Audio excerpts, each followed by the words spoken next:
In this episode, breaking news! Matt tries a SpongeBob trivia challenge. And on the flip side, we tell you why torpedo bats are taking over Major League Baseball. We tell you why you shouldn't slide into Sydney Sweeney's DMs. And we tell you why DC during cherry blossom season is overrated. Mike, hit the music.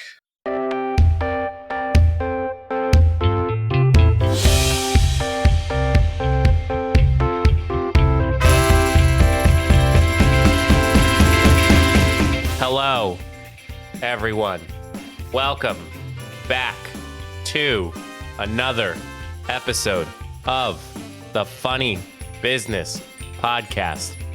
My name is Mike Gambita. Alongside with me, my best friend, my roommate for life, Mr. Matt Summers. Matt, how are you? How are things? I'm doing great. Things are great. Having a great time. Weather is great. Then it's cold. Then it's hot. Then it's cold. Then it's hot. Then it's cold. Then it's windy. Then it's not. Then it's windy. It's not. How are you? It's really windy. I actually went for a 3-mile walk today. Oh, now were you going upstream or downstream? I went right on the path. Was the wind against you or with you? So there's a lot of like trees on the side, so I didn't have like any wind. Oh, Yeah, it was pleasant. Yeah. Okay. Anything to report to the good coworkers of the Funny Business Podcast before we jump into today's topic? No, I don't think so. I don't Okay. know if anything new has happened. Nothing in our world. No, nothing in our world. My life is boring. We're just two boring guys, two average guys with a chill podcast. Yeah, that's how we do it. Never thought of stand-up comedy either, but that's fine. Nope. All right, Matt. I was lazy today in today's topic. I even texted you last night, tell you what it was. I didn't text you till this morning, so it's fine. We talk a lot about SpongeBob. Yep. Best. It's the best. I just was scrolling on TikTok and I found a vocal stem of just my vocal stems, but it's just specifically SpongeBob SquarePants. And I don't think we done a how well do you know SpongeBob SquarePants quiz. Oh, I don't think we have. So today we're going to do that. We're going to play a game. We're going to play, I'm willing to say that most actually no one can ace this obscure SpongeBob quiz, but good luck. Okay. Yeah, I think I have a pretty good chance. I mean, I feel like we are both someone that, like, everybody knows the mainstream SpongeBob, like, quotes and funny lines. I feel like we are, like, a step above. Like, we know, like, the average quotes, the average moments of the show. Oh, yes. Well, it's time for you to put that to the test, Matthew. Are you ready? Yes, I am ready. I'm ready. I'm ready. I'm ready. Are you ready, kids? Aye, Michael. I can't hear you. Aye, Michael. Oh. First question. What is SpongeBob's pet snail's name? And there's multiple choice. Okay, Gary, final answer. Correct. Next one. Oh, they give you an easy one. They throw this one next one. What is the address of SpongeBob's Pineapple House? Oh, damn. 123 Pineapple Street, 248 Snail Road, 124 Conch Street, or 134 Shell Street? I think it's 124 Conch Street, final answer. Correct! Matt, what is the name of the restaurant where SpongeBob works at? I'd like to hear the answers, Okay. the choices. The Krusty Krab, the Chum Bucket, Mm. Chummy Joe's, Mm. or the Kooky Krab? I know it's not Weenie Hut Juniors. I believe it is the Krusty Krab, final answer. Correct! 3. Matt, what instrument does Squidward play? A trumpet, a clarinet, a tuba, or a flute? Squidward playing the tuba would be funny. However, he plays the clarinet, final answer. Correct! Softballs. What is the name of SpongeBob's driving school teacher? Mrs. Krab, Mrs. Puff, Mrs. Star, or Mrs. Pearl? That would be good old Mrs. Puff.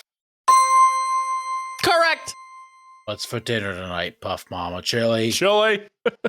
All right. What is the name of Sandy Cheeks' house? The Tree Dome, the Bubble, the Oakwood, or the Squirrel House? Oh, Tree Dome, I think. Final answer. Correct! Oh, okay. That one was a guess. I actually didn't know that one. How interesting. I feel like something that's so ingrained in our memory is when SpongeBob and Patrick went over to Sandy's house for the very first time. And of course, there was no water behind it. I need it. I don't need it. What is the name of the evil villain who lives in a giant bucket and wants to steal the Krabby Patty secret formula? Karen, Plankton, Squilliam Fancy Son, or Krabby? Plankton, final answer. Correct. Do we consider Plankton? Do we consider Plankton a villain? You know, that's a very good question, Matt. I don't. I mean, Mr. Krabs did steal the formula from him. They invented it together, and then he took it for himself. That's a fact. I wonder if there's like true SpongeBob lore, like if it follows the original timeline or not. Let's think about that. That'd be a great deep dive for a podcast episode. Yeah. What is the name of SpongeBob's favorite superhero character? Barnacle Boy, Mermaid Man, Mr. Krabs, or the Quickster? See me run that rack and back? You want to see me do it again? All right, so obviously there's two main superheroes in Mermaid Man and Barnacle Boy. However, his favorite is none other than Mermaid Man. Final answer. Correct. How you feeling, Matt, so far? I feel great. I think I had a guess on one. I think that's pretty good ratio. Yeah. All right. What is the name of SpongeBob's favorite jellyfishing net? Old Reliable, Old Faithful, Lucky Net, or Jelly Catcher? That would be Old Reliable. Final answer. Oh, Reliable. Correct. It's such a weird. It's like a sport jellyfishing. Yeah. But I also, are they good at it? I guess. SpongeBob is. Patrick, not so much.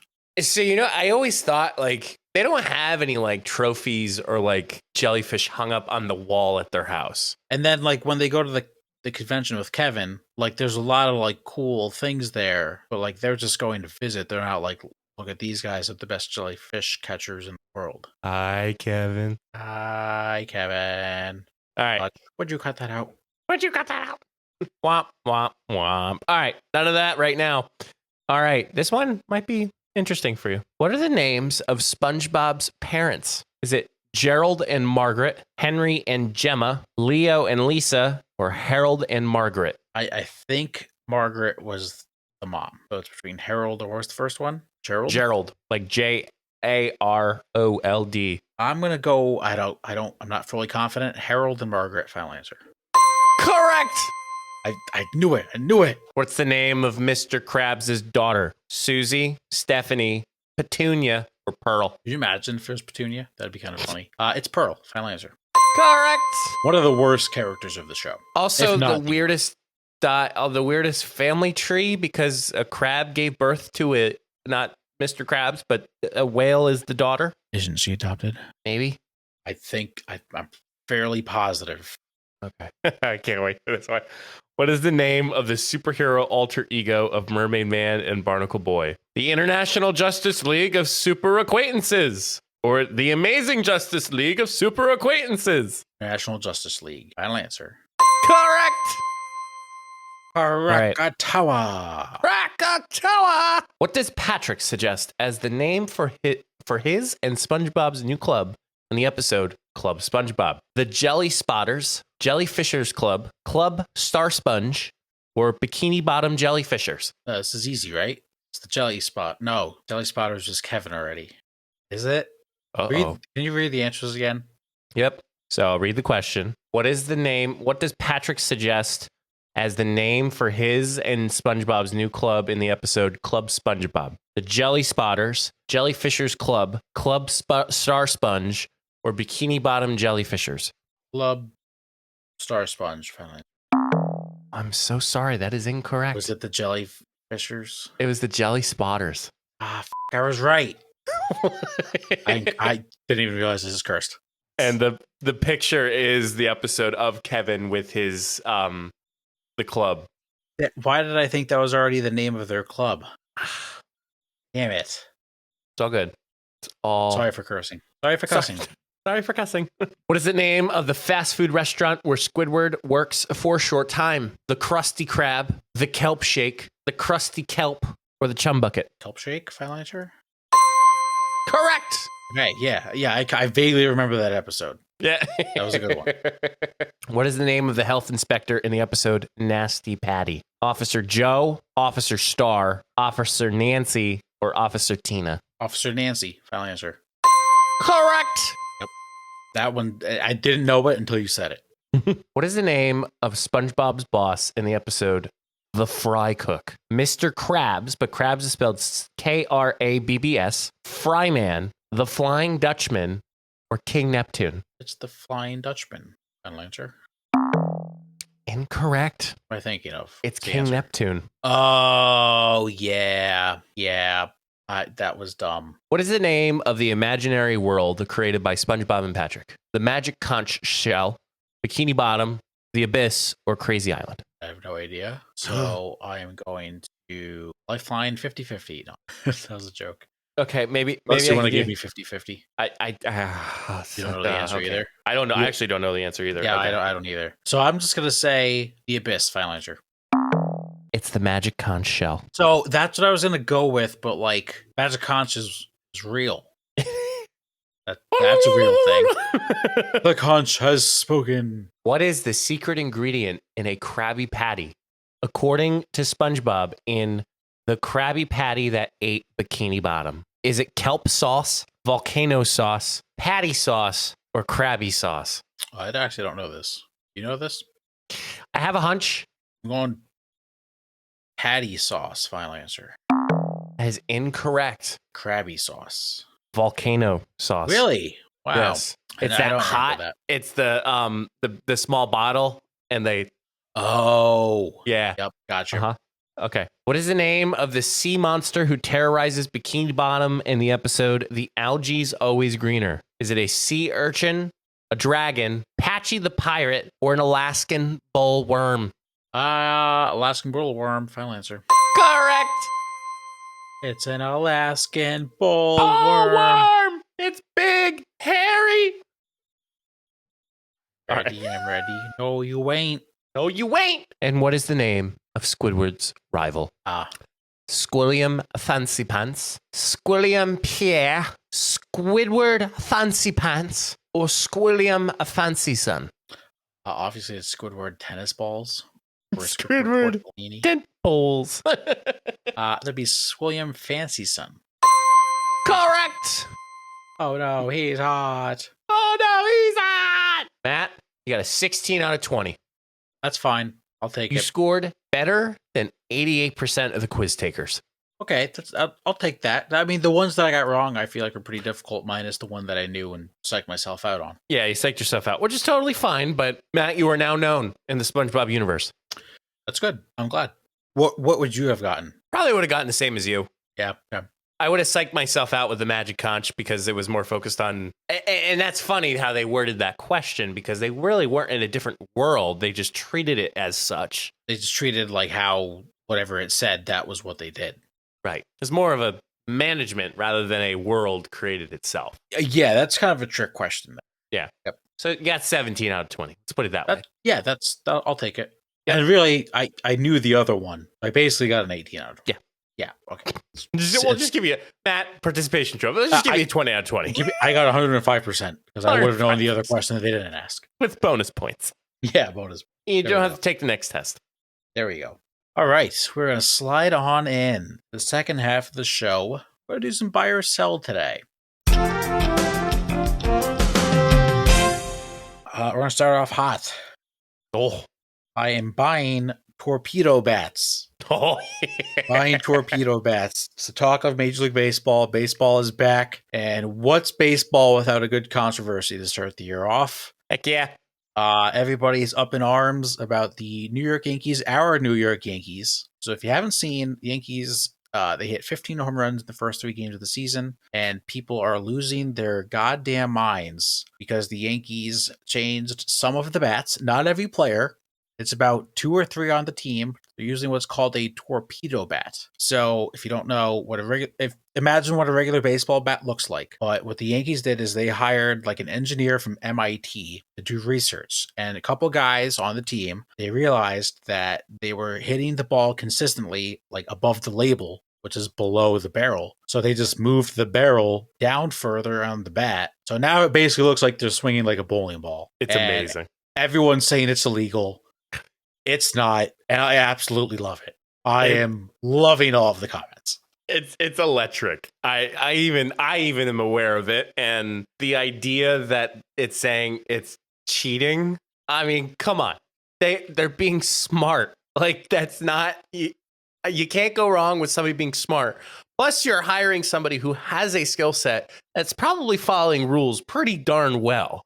People are just upset. It's the Yankees. Everybody always hates the Yankees unless you're a Yankee fan. Yeah, I was listening to a podcast today. Shout out Part of My Take. They were talking about how like it's a really cool idea. We like the offense, but the Yankees are doing it, so they gotta ban it.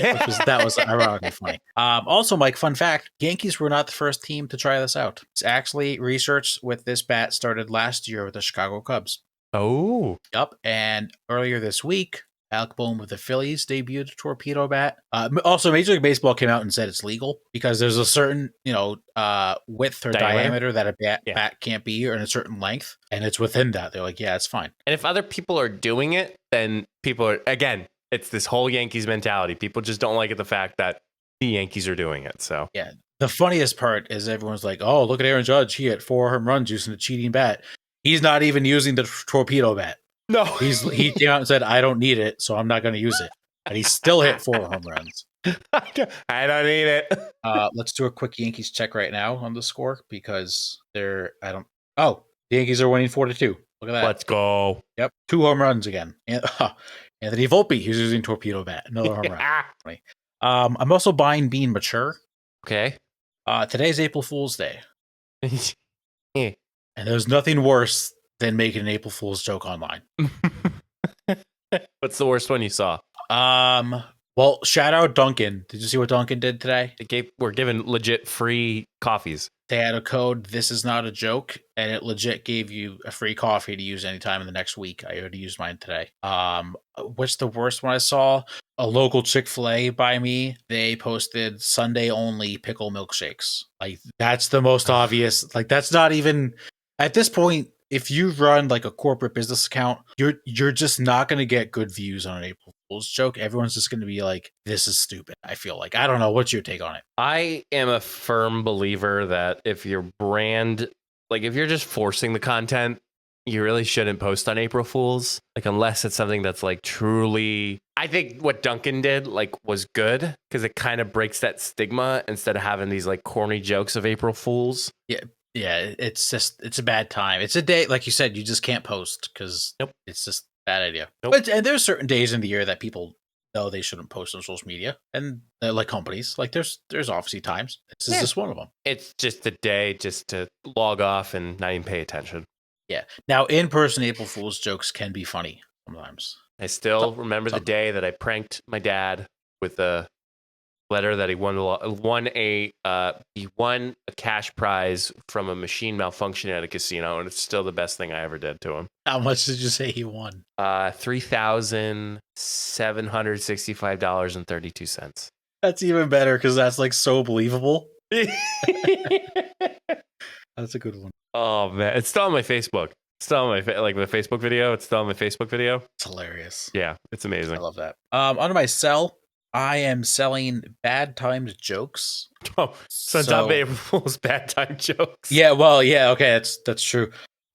Last weekend I had to go get some blood work done early in the morning. Just not a good place to make jokes. So I got called into the back, and I was just getting like a yearly checkup of like blood work, nothing bad. But my doctor checked like 8 or 9 things, so they had to take like 8 vials of blood. So the nurse that is looking for the medicine, she's like, "All right, I found all of them, but like this one," she's like, "I don't even know if we can do this one here." And in my mind, I'm like, maybe she doesn't, like, maybe she's new because like I've been here before last year to get this done. Like I know they can do it. So I said like, well, I was here last year. Like I know we can do it here. And then she kind of like smiled and laughed. She's like, "Do you know the code I'm supposed to use?" It's like, "No, I don't. But can you just look up the code so I can get the blood work and get out?" Like it was just very nice, but just not a great time joke when I'm waiting to get a needle in my elbow. I think she was hitting on you. I don't think so. Yeah. It's not like you're like bleeding profusely. No, but it was also like 7:45 and I just wasn't awake. And probably if you had to fast too, it's like, I also had to fast. Man. Yeah, I had coffee in the car. I was a little cranky. It was just not good timing. Oh gosh. I'm also selling, speaking of flirting, Sydney Sweeney's DMs. You got DM by Sydney Sweeney? Nope. I'm selling her DMs. Oh, okay. I was going to put this on buy, and I was going to buy single guys in their 20s. Sydney Sweeney has reportedly called off her marriage. Shut up. Yeah. Oh, damn. Her DMs have to be wild right now. Yikes. I actually feel that she needs to like go private for like 48 hours just to like let it calm down. Glenn Powell coming back. Yeah, I ship it. Wait, did I say the right person? I think I said it again. Yeah, Glenn Powell. Yeah, you're right. Oh, God. Okay. Who'd you think you said? I think I shared this about the Super Bowl. So Glenn Powell was in a commercial for the Super Bowl. Oh, yes. I accidentally said Colin Powell. Yeah. Who was like former. Yep. I think he was former like Attorney General for the Bush administration. Something like that. Yeah. No, Glenn Powell's correct. Yes. Oh man. Wow. Yeah. I redeemed myself. Yeah. I mean that seems. Go ahead. Colin Powell, former United States Chairman of the Joint Chiefs of Staff. Yeah. There we go. Yeah. Glenn Powell has to be like. They just have to. And they make another movie. Yeah, that was a really good movie, by the way. I think we've talked about that before. Yep. I do feel bad for like celebrities and the DMs that they have to get. Oh. Sometimes in a case like this, like if it's like if you bring it on yourself, yeah, that's fine. But a case like this, like just let the girl be. She's not going to respond. Like the people that just DM people out of the blue, and it's gross in my mind. You never know what you come out of it. You might be in a relationship after that. After all. Yeah, I guess that's true. And then finally, I am selling March Madness haters. Blocking out the haters. Final Four this weekend, all number 1 seeds, only the second time it's ever happened. Mike, I don't know if you've seen, but people have been shitting on this year's March Madness for not having any madness. So there was upsets. Yeah, there was only like 2 upsets, and like all the favorites are winning. And of course, what do you think they're blaming it on? The committee? No, NIL transferring. All the new things. Obviously, they were saying the good teams that are paying all the good players, and so they're like, oh my gosh, March Madness is ruined. There's never going to be upsets again. I have some stats on why that's not going to happen. I'm going to run through real quick. Go through it. In 2015 and 2016, there was only one team from a non-power conference that made the Sweet 16. That team was Gonzaga. Pretty damn good basketball team. Sounds like it. And also, I feel like no one's talking. This was the final year for like COVID extensions on college athletes. Mm-hmm. So like a lot of the good teams had like 3 or 4 graduate seniors on the team that shouldn't have been in college basketball. Of course they were going to dominate. Like, that's just how it should be. And now everyone's like trying to figure out ways to fix college basketball and college sports in general. What do you think of this idea that I have? You can only transfer once for athletics. Obviously academics, I guess you can do whatever. But like there's guys that are on their like 5th team in 5 years. That shouldn't be a thing. Yeah. That just shouldn't. You should be able to transfer one time in your college career. Or if your coach leaves. Yeah, I think that's pretty fair. It's a fair thing to make when you don't want to be team hopping, because if I hate to say it, but if you are signed and obviously you're like going for an academic program, like you're going to be all messed up, like, and you're not going to have a plan after that. And you'll be like, oh, I played basketball all those years. You should have an opportunity. It's like, no, you don't. Sorry, but you don't. Yeah, it'd be interesting. And also, probably in the next couple of years, like the schools will be able to pay the players outright, it sounds like. Jeez. At that point, I would imagine they're probably going to make them sign contracts that then they're employees of the school. Yeah. Which maybe that'll help. Maybe it won't. Who knows? All right. I'm buying Aldi peanut butter cookies. Oh, okay. Dude, I like Aldi's. I tell you. You know those like fluffernutters? You mean Nutter Butters? Nutter Butters, fluffernutters. Nutter yes, Butters? Nutter Butters are great. Yeah, throw that shit out the window. Okay. Aldi peanut butter cookies are where they're at. Like how good? Oh man, I just ate 6 before I got on recording. One bite. Everybody knows the rules. Yeah, it's an 8-6. Okay, it's so good. Are they like the same shape, same size? It's circular. Looks like an Oreo cookie. You get more, and it tastes so much better. Yeah, but the shape of a Nutter Butter is awesome. You can take the shape of my... Oh, hey now. Pause. Hold up. Wait a minute. Oh, man, right. Would you like to try that again? No, I'm okay. Okay. I will try the Aldi peanut butter cookies. Yeah, look, man. Once I can eat sweets again. and it's cheaper. Aldi's is great for that Yes. stuff. Yeah. What did you say? I said Aldi's is great for that stuff. Aldi is great. Yeah, I say Aldi's. And I'm selling park jobs. Okay. So this past weekend, we were on a work trip to the nation's capital, Washington, D.C., which, by the way, double sell. Don't ever go when cherry blossoms are in full bloom. Oh, my God. How many people do you think are in that city? Oh, like 100? No, I'm kidding. Oh. There's too many people who are looking at trees. There's so many other cherry blossom trees elsewhere. Yeah, but it's cherry blossom trees in DC. Yeah, but you have to flock to a certain area. Like literally, people were on like a part of grass that has no landmarks whatsoever, and there was one cherry blossom tree. And everybody's like, "Oh my God, it's a cherry blossom tree!" And it's like just in the busiest city, probably in the area for a freaking tree. Here's the other thing. Yeah, park jobs. Park jobs. I kid you not. We were able to find a parking spot in a garage. Thank goodness. You could barely fit a quarter between some of these cars that I've seen park. And let alone, I can't even imagine how some people have gotten out because of how tight they were parked next to the other car. There was the one time where I took my RAV4 and we were in DC in a parking garage and it said small sedans only. Matt, I parked that clean as a whistle. But I think I had to get out of the back of the trunk because I was so tight. What? That's insane. It was so fun. It was amazing. That's wild. Yeah, people just don't give a shit anymore when they park. No. Especially in a big city. Mm-mm. Bad. And yeah, the guy looked at us. I was like, well, good luck with that. There's nothing else you can talk about because it's so freaking tight. Yeah. It's not good. And then the worst is when then people will just fling their door open. Ooh. They don't even try. Yeah. It's tough. I also had a friend down there in DC for cherry blossom season, and they said they had to walk like 4 miles just to try to get near the river. Because they parked far away. Yeah. Yeah. It's crazy. Not worth it, man. I've never been to DC. We got to go. After the cherry blossoms. No. Late April's nice. We went during late April, which was really nice. I've heard it's a nice city, and I'd like to do the museums. Those are good stops as well. All right. Yeah. That's buy or sell. Heck yeah. Gotta buy one, get one.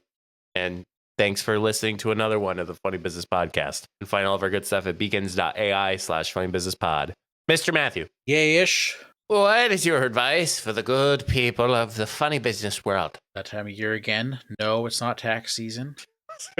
No, it's not baseball season. It's spring cleaning season. Time for some spring cleaning. What I've been doing the past couple days is, spring cleaning was brought upon. It was really nice out this past weekend. We went to a local baseball game. Got free tickets. And I went to try on a pair of shorts, and it was a little tight. So I had to try on my shorts to see, what fits and what doesn't. But it's a good time of year to do that with all of your clothes. See what you like, what you don't like, what you fit in, what you don't fit in. And just kind of donate some clothing. Or try to sell it on Poshmark, whatever you want to do. Some extra cash. But it's a good time of the year to just clean the house, clean your items, do some self-cleansing, and Clean your room. Clean your room. Yep. Do the laundry, vacuum, dust. Let's get to it. Bada bing, bada boom. Sun's out, guns out. Yep. And it gets warm. And you could open the windows or just turn on the fans, and we're back in beautiful warm weather again. We haven't had the heat or the air on in like a week and a half. Nice. Great. Saving money. Yep. Love it. I like it. I like it a lot. That's the way. I like it. And that concludes the Funny Business Podcast. And until next time, we'll see you all in the next episode. Stay classy, San Diego. Stay safe, everyone.